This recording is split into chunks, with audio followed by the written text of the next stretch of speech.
একটি এককালীন সুবিধা দেওয়ার কথা বলা হয়েছে যারা জুলাই আগস্ট গণ অভ্যুত্থানে আহত হয়েছেন, নিহত হয়েছেন, তাদের পরিবারের সদস্যদেরকে স্কুলে ভর্তির ক্ষেত্রে।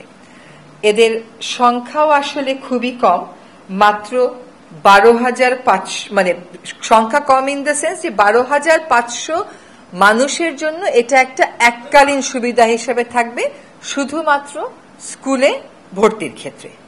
এবং এইটা ক্ষতিগ্রস্ত পরিবারকে যে এককালীন সহায়তা দেয়া হচ্ছে তারই একটা অংশ হিসেবে বিবেচনা করা হচ্ছে। এইটা কোনোভাবেই কোটার সাথে তুলনীয় নয়। আরেকটা বিষয়ে আপনাদেরকে একটু ব্যাখ্যা দেওয়ার প্রয়োজন, সেটা হচ্ছে মব জাস্টিস বা মোরাল পুলিশিং। সরকার বারবার তার অবস্থান স্পষ্ট করেছে এটা বলে যে মব জাস্টিস বা মোরাল পুলিশিং এর কোনো সুযোগ এখানে নেই, এদেশে নেই। সরকার এটার বিরুদ্ধে সবসময়ই একটা শক্ত অবস্থানে আছে।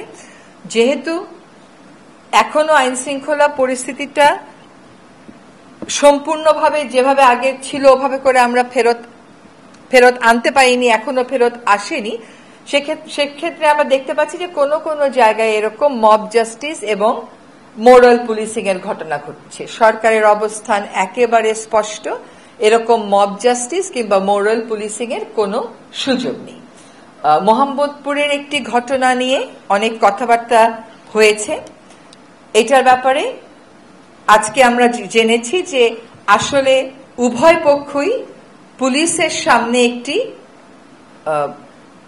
আপোষনামা স্বাক্ষর করেছে এবং যেহেতু দুই পক্ষই আপোষনামায় স্বাক্ষর করেছে, কাজেই সেক্ষেত্রে ওইটাকেই আমাদের চূড়ান্ত বলে বিবেচনা করতে হচ্ছে। কোনোভাবেই নারীর প্রতি সহিংসতা, কোনোভাবেই এই জাতীয় আচরণ সরকার সমর্থন করে না। এটা আমরা আগেও আপনাদের কাছে স্পষ্ট করেছি, আজকেও আপনাদের কাছে ওই ঘটনার প্রেক্ষিতে আবারও আমাদের বার্তা আপনাদের মাধ্যমে সকলের কাছে পৌঁছে দিচ্ছি।